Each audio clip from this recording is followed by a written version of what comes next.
सगळ्यांना श्री स्वामी समर्थ, श्री गुरुदेव दत्त, ओम नमो आदेश, अलख निरंजन, गुरु गोरक्षनाथ महाराज की जय, गुरु बडेबा मच्छिंद्रनाथ महाराज की जय, श्री स्वामी समर्थ, श्री गुरुदेव दत्त. आजकाल प्रश्न असे उद्भवत आहेत. आपण मार्गदर्शन याचं करत आहोत की महाराज हे अंगात येतात. महाराज शंकर महाराज, स्वामी समर्थ महाराज अंगात येतात म्हणे. ह्याच्याबद्दल आपण थोडं मार्गदर्शन करणार आहोत. तर चॅनलवर नवीन असाल, आपल्या चॅनलचं नाव आहे दत्त छंद. या चॅनलवर नवीन असाल तर अवश्य सबस्क्राईब करा, म्हणजे येणार नवीन व्हिडिओ स्वामी समर्थ महाराजांचे, दत्त महाराजांचे, नवनाथ पारायणाबद्दल माहिती, गुरुचरित्र पारायणाबद्दल माहिती, दिंडोरी प्रणित मार्गाबद्दल माहिती, स्वामी समर्थांबद्दल माहिती आपल्याला अवश्य मिळेल. मार्गदर्शन असेल, काही उपाय असतील, सेवा असतील, ह्याबद्दल आपल्याला माहिती मिळेल. तर अवश्य सगळ्यांनी सबस्क्राईब करावं ही सगळ्यांना विनंती आहे. तर बरेच ठिकाणी मी ऐकलेलं आहे, असं काही ठिकाणी ऐकलं आहे की शंकर महाराज अंगात येतात, त्याच्यानंतर स्वामी समर्थ महाराज अंगात येतात. खरं आहे का हे अंगात येतात? तुम्हाला काय वाटतं, खरं आहे का?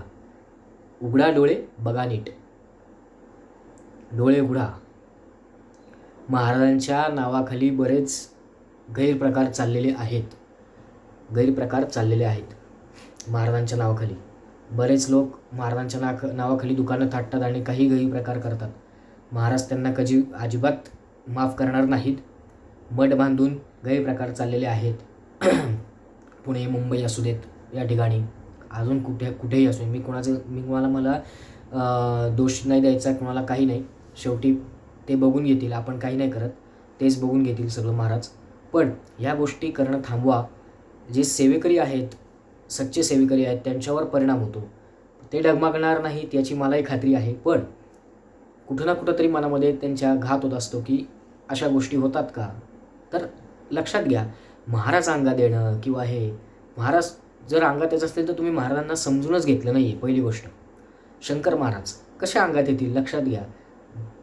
लक्षात घ्या, इलेक्ट्रिसिटीचा जो करंट आहे हा 440 वॉटचा करंट आपल्याला जर लागला, झटका लागला, तर माणूस झटक्यात काय होतं? काही होऊ शकतं माणसाचं. तो झटका लागला तर ते लाखो कोटी वॅटचा करंट येतो, तो कसा काय तुमच्या अंगात पेलवणार आहे? लक्षात घ्या ना. म्हणजे जे असे म्हणतात ना, माझ्या अंगात येतात महाराज, संचार होतो महाराजांचा. खरंच संचार होतो का? असं नसतं.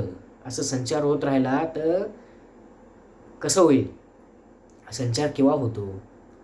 तेवढी पात्रता लागते महाराजांबद्दल. आर्तता, पात्रता आणि शुद्धता लागते. महाराज कुणालाही जवळ करत नाहीत. असे कुणालाही म्हटलं संचार झाला असं होत नसतं. तेवढी आपली शुद्धता लागते, तेवढी मनशुद्धी लागते. आपली वाणी, नजर, आपले कान, आपली शरीरशुद्धी आणि आपलं आचरण हे शुद्ध लागतं. आपले विचार शुद्ध लागतात. सगळं शुद्ध लागतं, पवित्र लागतं. ब्रह्मचर्याचं पालन करावं लागतं या गोष्टीला. हे असं सहजासहजी नाही. आणि सगळं सोडून देऊन मग महाराज असं महाराज कोणालाही असं उद्या म्हणले मी संचार आलो, असं होत नाही. शेवटी ती आपली माऊली येते. असं कधी संचार होत नसतो महाराजांचा. शंकर महाराजांचा संचार होतो म्हणे. कोणी सांगितलं शंकर महाराजांचा संचार होतो? हे अफवा अजिबात पसरू नका. शंकर महाराज, स्वामी महाराज असा संचार होत नसतो कधी. अरे तो लाखो कोटी करंटचा वॅट आहे. आपल्या 440 करंटचा वॅट आपल्याला लागला तर कसं होतं? मग तो एवढा कोटीचा वॅटचा करंट आपल्या शरीरात जर आला तर आपलं काय होईल?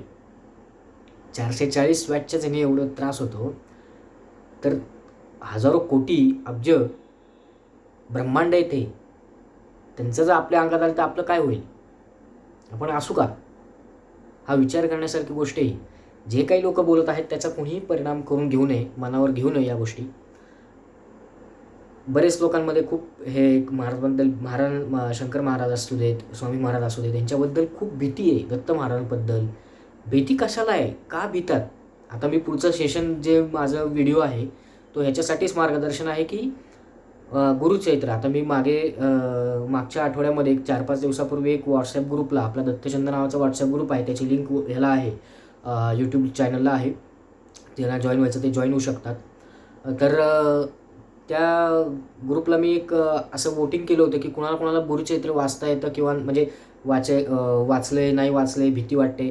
तर काही जणांचे होते की मी वाचलंच नाही भीती कारणाने. काही जण म्हणायचे वाचायचं आहे. बरेच जणांचं होतं की वाचलेलं आहे. काही जणांचं होतं नियम माहिती आहेत पण नियम माहिती नाहीत. म्हणून वाचलं नाही, असे बरेच आहेत. तर त्याच्यावर पुढचा व्हिडिओ असणार आहे की गुरुचरित्र कसं, म्हणजे काय पद्धतीने वाचवून का भीती वाटते आपल्याला. तर महाराजांची भीती वाटण्याचं कारण काय हे आपण कधी शोधलं आहे का? का भीती वाटते? अजिबात कोण जात नाही त्यासमोर, म्हणजे तिथपर्यंत जायचा कोणीच प्रयत्न करत नाही. लक्षात घ्या, पहिले स्वतःला ओळखायला शिका. कोण आहात तुम्ही? जेवढं तुम्ही स्वतःला ओळखाल तेवढं महाराजांना ओळखायला शिकाल. पहिले स्वतःला ओळखा. महाराजांना ओळखणं सोपं नाही आहे. महाराज साधे सोपे नाही आहेत. ज्याला कळले तो सोपा माणूस नाही आहे. आणि महाराजांना कसे प्रश्न विचारावे हे पण मी पुढच्या ह्याच्यात सांगणार आहे. पण महाराजांना ओळखावं, कसं ओळखावं हे ओळखण्यासाठी पहिले शंकर महाराजांना, स्वामी समर्थ महाराजांना स्वतःला पहिले ओळखा आणि मग महाराजांना ओळखायचा प्रयत्न करा. महाराज कळणं, दत्त महाराजसुद्धा कळणं खूप अवघड आहे. त्याला अर्थता लागते, आतमधनं तुम्हाला वाटावं लागतं. तसं उद्या म्हणलं महाराजांना मी ओळखतो, काय ओळखतो? काहीच नाही ओळखत. असं ओळखणं म्हणजे असं ओळखणं नव्हे, चेहऱ्याने ओळखणं नव्हे, अंतर्मनाने ओळखलं पाहिजे. तुमच्या अंतर्मनात ती वृत्ती जागी झाली पाहिजे. नुसतं ओळखलं म्हणजे काय, हां महाराज मला माहिती, असं नाही होत. तर हे अंगात येणं, हे येणं, हे या गोष्टी सगळ्या फेक आहेत, म्हणजे खोट्या आहेत. आजकाल ते आर्टिफिशियल काय ते इंटेलिजन्स आणि AI BI ह्याने लोक काही ना काहीतरी पसरवत राहतात आणि सामान्य लोक ह्याला फसत आहेत. तर असं करू नका, अशा गोष्टींना बळी पडू नका. असं काही अंगात येत नाही, काही होत नसतं असं. उलट सगळ्यांनी नामस्मरण करा. नामस्मरण करायला कोण सांगतं का? नाही सांगत. उलट म्हणतं मला विचारा, म्हणजे मी महाराज सांगतात, म्हणजे काय म्हणतात त्याला, माझ्या महाराज अंगात येत आणि महाराज मला माझ्या थ्रू बोलतात. असं काही नसतं.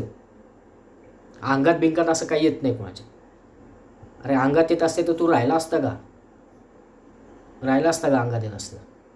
महाराज अंगात यायला काही सोपं आहे का? ते खायची गोष्ट नाही आहे ती. दत्त महाराज असू देत, स्वामी महाराज असू देत, शंकर महाराज असू देत, त्याला तेवढी साधना लागते. महाराजांशी बोलायला सुद्धा तेवढी साधना लागते. असं आहे.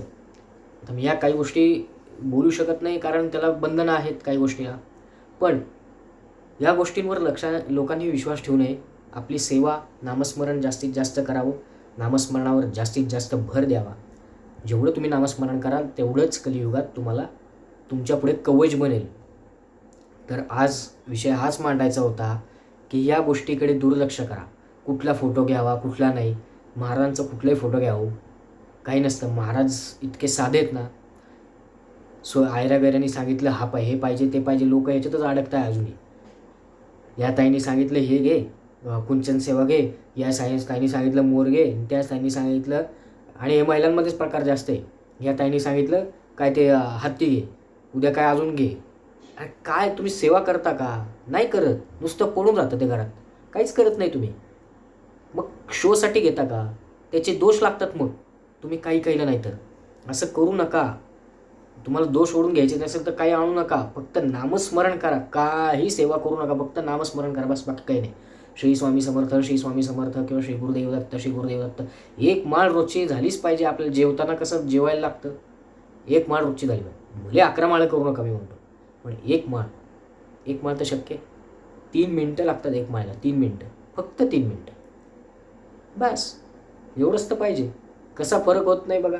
तुमचं आयुष्य कसं सुंदर होत नाही मला सांगा. तुम्हीच सांगाल. दादा तुम्ही सांगितलं नामस्मरण करायला, मी काही नाही, महाराज सांगतात म्हणून आपण सांगत असतो. महाराजांनी सांगितलं म्हणून आपण सांगतो. तर नामस्मरणावर जास्तीत जास्त भर द्या. तर आजचं मार्गदर्शन ह्याच्यावरच होतं की या अफवांवर विश्वास ठेवू नका. तर झालेली सेवा महाराजांच्या चरणी मी रुजू करतो. सगळ्यांना श्री स्वामी समर्थ, श्री गुरुदेव दत्त, ओम नमो आदेश, अलख निरंजन, श्री गुरु गोरक्षनाथ महाराज की जय, गुरु वडेबा मच्छिंद्रनाथ महाराज की जय, श्री स्वामी समर्थ, श्री गुरुदेव दत्त.